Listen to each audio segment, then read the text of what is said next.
দেখো 12খানা পাতা, এই 12খানা পাতা, এই 12খানা পেস্ট একে পূরণ করতে হবে। এমনকি তোমার নাতি যদি থাকে, তোমার নাতনি যদি থাকে, তাকেও তোমার পূরণ করতে হবে। বালছাড়া আমরা একটা মূর্খ, আমরা একটা অক্ষর জানি না, আমরা লিখতে জানি না। এই বালছাড়া 12টা পাতায় লিখে দেবো বাল ছিটতে।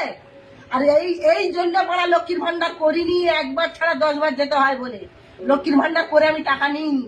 আর এই 12টা পেস্ট, এই 12টা পেস্ট সই করতে হবে, 12টা পেস্ট ফিল আপ করতে হবে। 12টা পাতা নাতি পুতি যার যেখানে বিষয় আশায় বাড়ি ঘর যা আছে সমস্ত লিখতে হবে এখানে। তোমার ব্যাংকেও যদি 50,000 টাকা থাকে সেটাও তোমাকে লিখতে হবে। তুমি আলু ভাতে ভাত খেয়েছো, তুমি শাক তুলে খেয়েছো, হয়তো 10,000 টাকা ব্যাংকে জমিয়ে রেখেছো, তাকেও তোমার লিখে দিতে হবে যে আমি ব্যাংকে আমার 10,000 আছে, আমার জমি আছে, আমার সেই আছে, আর আমি এই 12টা পাতা বাল ছিঁড়ে সই করবো? হ্যাঁ, এর গাড়ির ধারে যাবো, ওর গাড়ির ধারে যাবো, এ বলবে টাকা দাও, ও বলবে টাকা দাও, ইয়ে অফিসার আসবে বলবে টাকা দাও। তোমার কি আছে, তুমি কি ইনকাম করো? এই বাল ছিঁড়ে আমি পেস্ট ভোট করবো এই 12টা পাতা এই অন্নপূর্ণা ভান্ডারে? আমি বড় অন্নপূর্ণা ভান্ডার নেব না। আর বড়া তোর ওই লক্ষ্মীর ভান্ডার তো নিইনি, আর অন্নপূর্ণা ভান্ডার নিইনি। তার থেকে বাংলাদেশি যে চাচ্ছি ওটাই সন্তুষ্ট।